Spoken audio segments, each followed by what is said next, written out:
Du sprichst Deutsch auf B2 oder C1-Niveau, aber trotzdem wechseln die Deutschen sofort ins Englische, sobald du etwas sagst. In diesem Video zeige ich dir, warum das passiert und wie du es ändern kannst. Am Ende des Videos wirst du konkrete Übungen kennen, die dein Deutsch selbstbewusster und natürlicher klingen lassen.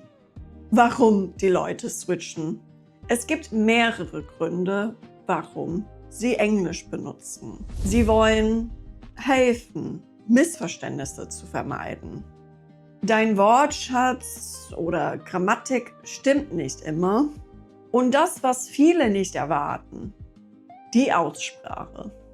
Ja, oft hören Muttersprachler subtile Signale.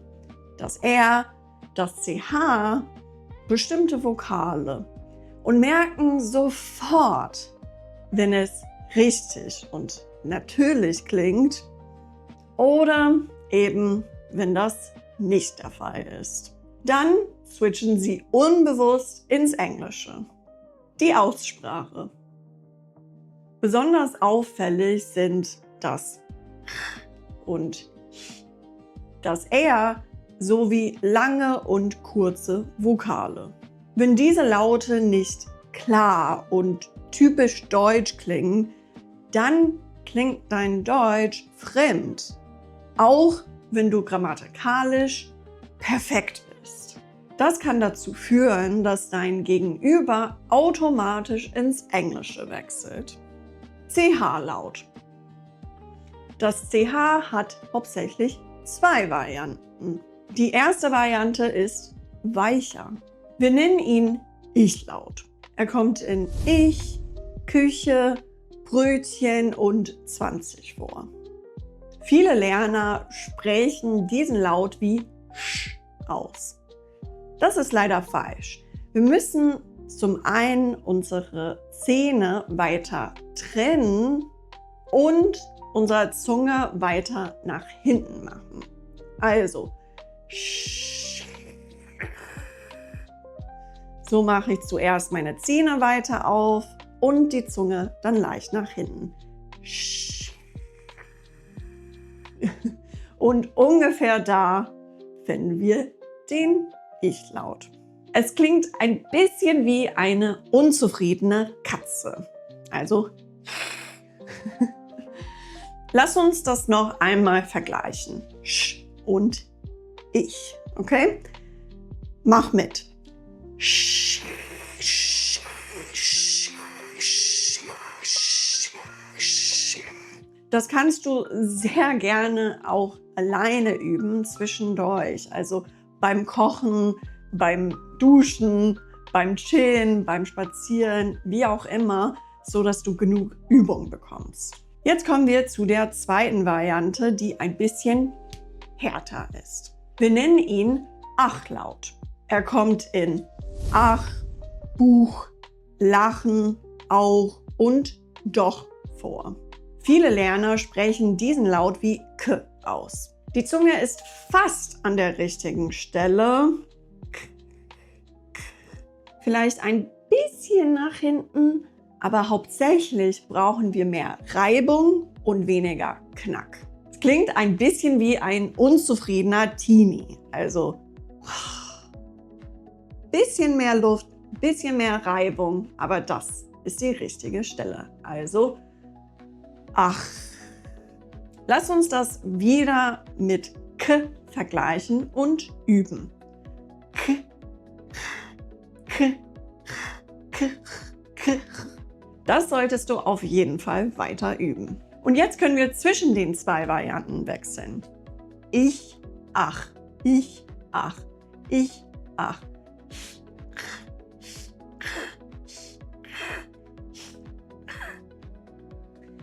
Wenn man das mehr übt, wird das immer akkurater und wird dir auch mehr im Alltag beim Sprechen helfen.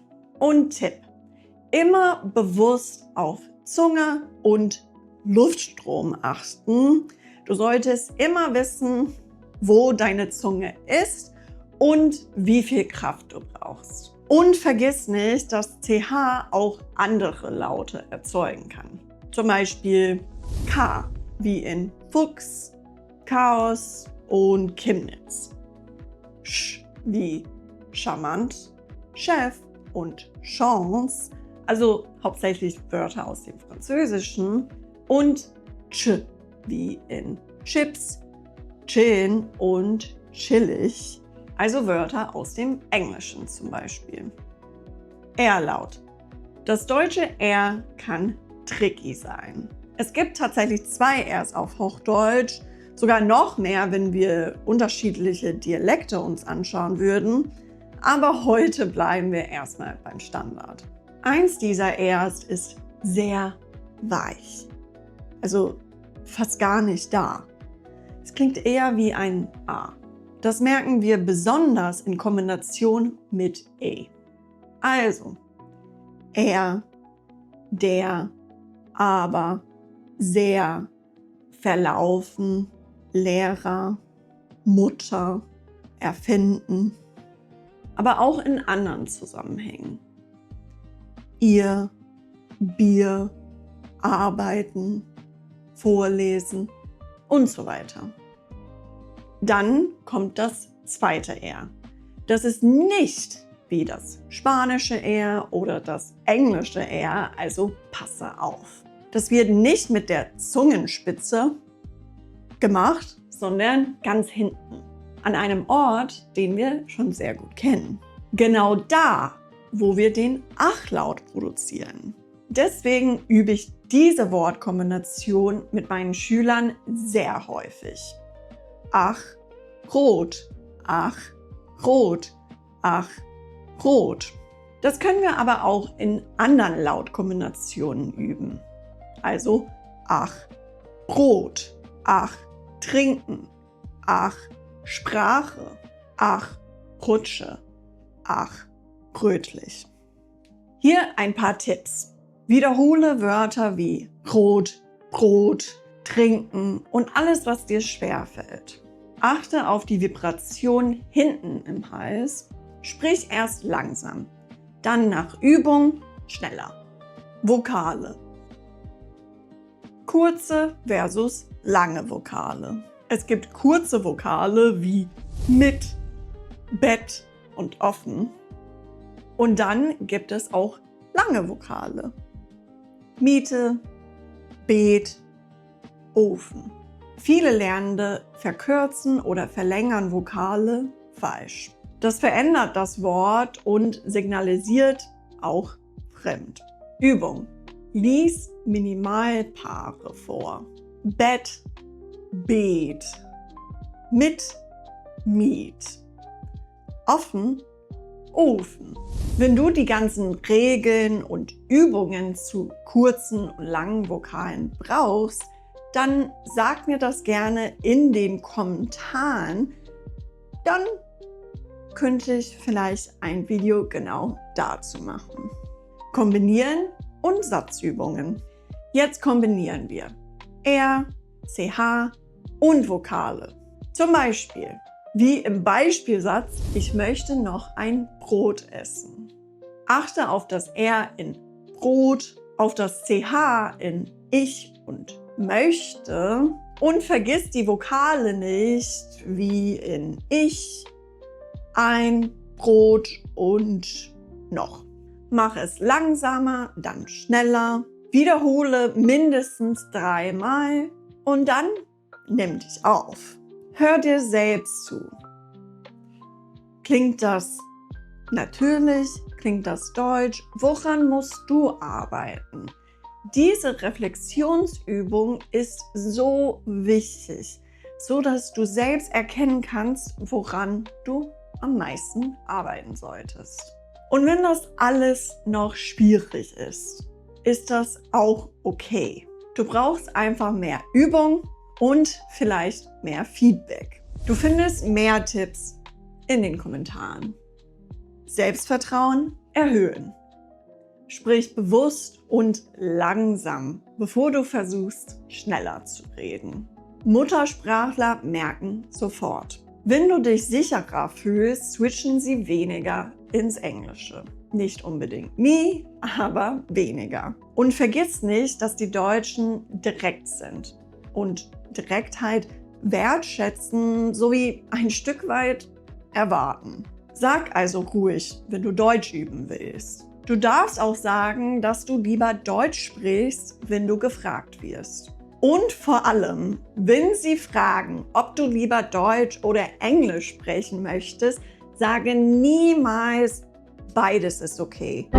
Oder noch schlimmer, both is fine. Wenn du auf Englisch antwortest, dann vermittelst du auch eine Präferenz und nicht die, die du vermitteln willst. Egal in welcher Sprache sie die Frage stellen, würde ich immer empfehlen, sowas auf Deutsch zu antworten. Ich möchte mein Deutsch verbessern, also lieber Deutsch.